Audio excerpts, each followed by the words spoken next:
Hello, everybody, and welcome back to Elephant Exposed. Once again, I am your host, Mr. TNTBS or CJ Jones, and this time I'm going to be reacting to, yes, finally, the recent news. If you are on social media of any platform, you know about what's going on, or you would have an idea about what's going on with the famous Sean Puff Daddy Combs. He goes by many other names. I'm not going to get into all that list, but this is, in my opinion, a very interesting topic to follow. I'm going to try to stay on the law enforcement side of the house. There is about a bajillion platforms to follow. If you want, to get all into the speculation and the projection, um, everything, there's a lot of platforms you can follow. But as far as things that are law and things that can be actually proven, and as far as what we like to call enforcement, the PC of it all, we can talk about that. And that's probable cause, by the way. And so that's what Elephant Exposed is for. Whenever you hear certain terms, jargon, um, we just address it right here. So without further ado, let's go into this topic, this news topic coverage. And this is going to be talking about the response that Mr. Combs had um, concerning the raids of his home. So let's get right into it. Okay, here we go. Sean Diddy Combs breaks his silence after federal agents raid his homes. After authorities conducted a raid of two of the rapper's multi-million-dollar mansions on March 25th, the star reacts in a statement to E! News. An attorney for Diddy says, quote, "Yesterday there was a gross overuse of military-level force as search warrants were executed at Mr. Combs' residences. There is no excuse for the excessive show of force and hostility exhibited by authorities or the way his children and employees were treated." It continues clarifying. Okay, I'm gonna pause right there, and I want to bring some context. Again, if you are familiar with any law enforcement raid, any law enforcement raid, whether you are physically there or not, a raid isn't like a customer service type of approach. For some reason, we have it stuck in our head, almost like we're watching TV. Oh, a raid ain't supposed to go that way, and there's always someone that, supposed to be more politically correct about their approach and so forth and da da da da da. Well, first of all, you have to consider everything starts out with a piece of paper that goes to a judge. And when that judge see that piece of paper that's called an affidavit, um, it's presented to them in a way to gather evidence, okay, because of the allegations that are being set forth and the stories that are coming out and the people that are putting Mr. Combs on blast and so forth. And so after a while of accumulating all these things, when the prosecute or the law enforcement goes to this court to get what you call search warrants, okay? And there are different levels of, you have like a search warrant that basically the turnaround time is just within a few minutes or whatnot. Sometimes maybe an hour or two or whatnot. It depends on the case and what type of evidence that law enforcement officers are looking for. Then you have an emergency type of warrant. And then depending on the situation, law enforcement may not want for that individual to get rid or have time to get rid of, change, modify, filter, hide evidence. So that's called an emergency. And everybody knows how you act and what you do in an emergency. It's not necessarily Chick-fil-A customer service type of actions that are going on. And well, let's just say when we hear people's reactions, like this attorney saying that the approach was over the top and unnecessary, again, that's an opinion.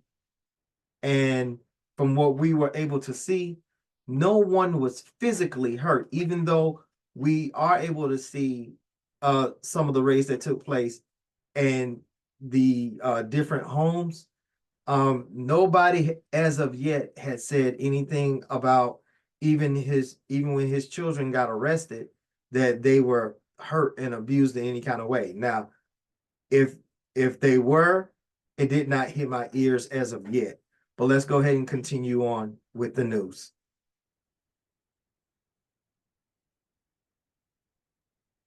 Clarifying, Mr. Combs was never detained, but spoke running back to just a and little. cooperated. Employees were treated. It continues clarifying, Mr. Combs was never detained, but spoke to and cooperated with authorities. Despite media speculation, neither Mr. Combs nor any of his family members have been arrested, nor has their ability to travel been restricted in any way. Correct. The statement says, this unprecedented ambush, paired with an advanced, coordinated media presence, leads to a premature rush to judgment of Mr. Combs and is nothing more than a witch hunt based on meritless accusations made in civil lawsuits.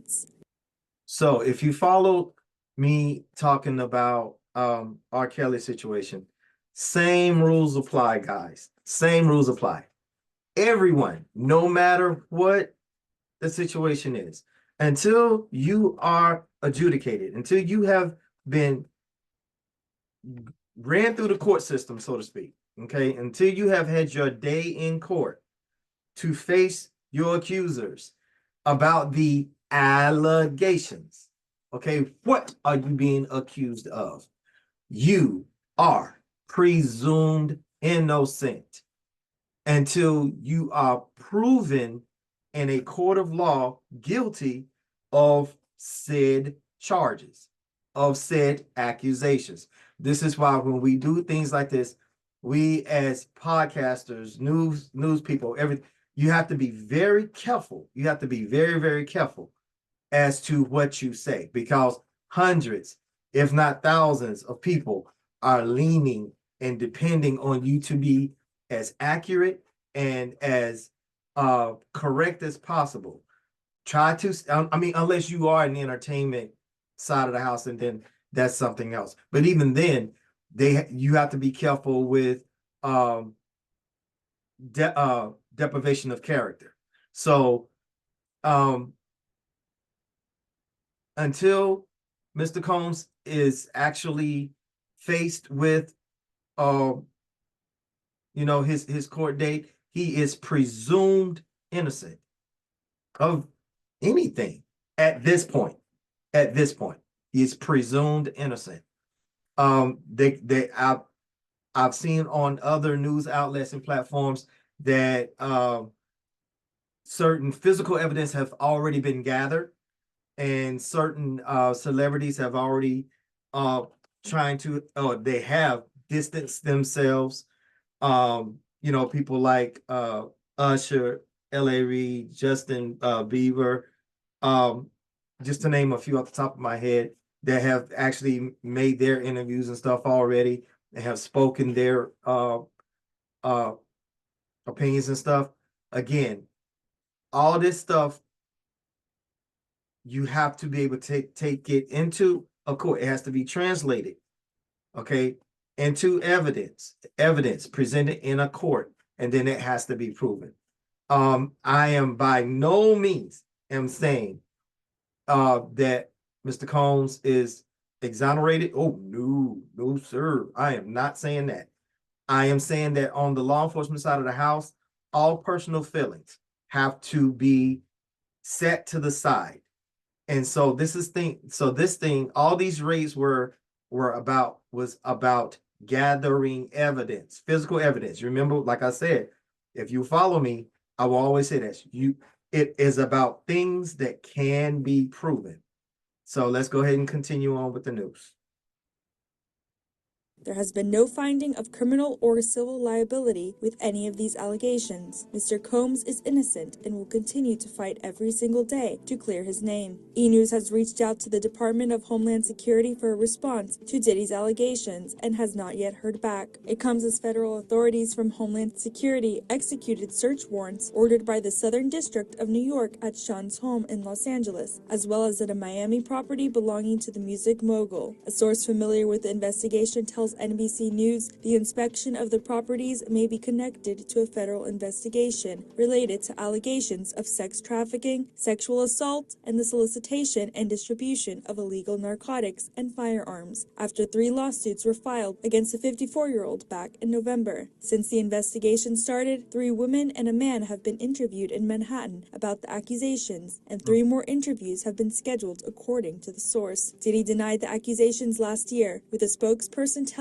E! News the claims involving alleged misconduct against Mr. Combs from over 30 years ago and filed at the last minute are all completely denied and rejected by him. He recognizes this as a money grab. The federal inquiry into Diddy's homes also arrives 4 months after the Bad Boy Records founder reached a settlement with his ex-girlfriend Cassie over her lawsuit accusing him of rape and abuse. Cassie, whose full name is Cassandra Ventura, said in a November 17 statement to NBC News, in part, "I have decided to resolve this matter amicably on terms that I have some level of control." Diddy, who denied all the Me and You singers' allegations, also released a statement following the settlement, saying the former couple, who split in 2018, had decided to resolve this matter amicably.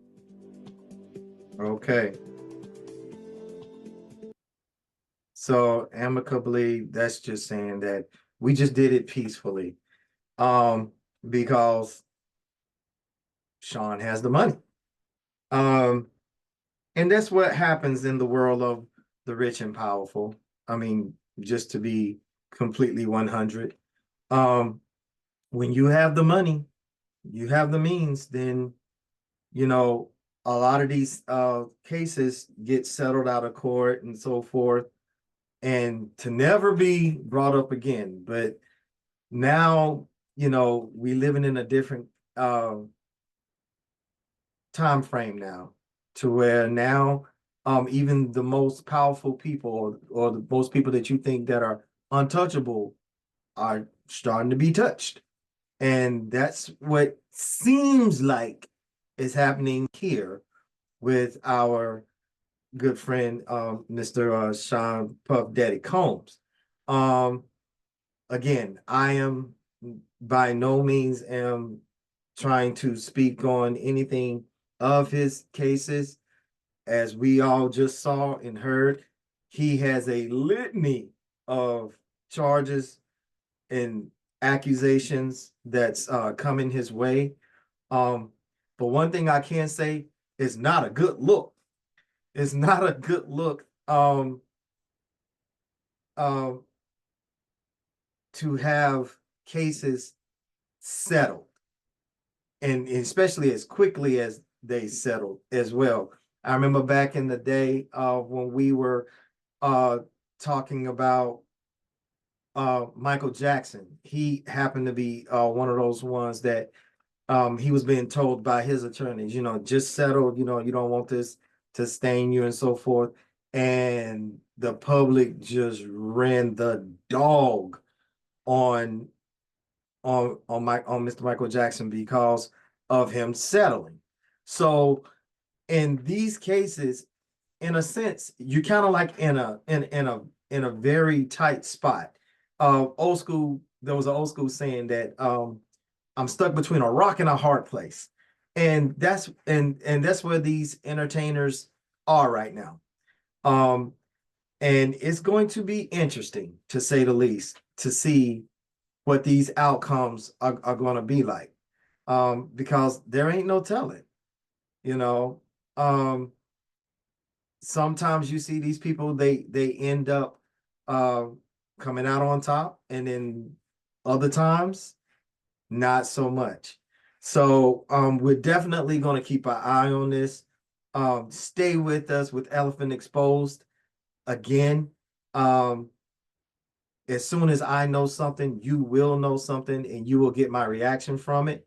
Please don't forget to hit that like, share, subscribe button, and that notification bell for any updates that we'll get. We'll come right back at you with it. With that being said, I hope that you enjoyed today's video. Hit me up if you have anything that you want to share, any ideas that comes to your head. Just put it down in the comments, and I do and will respond right back to you. Other than that, we'll catch you next time, guys. Thanks for watching.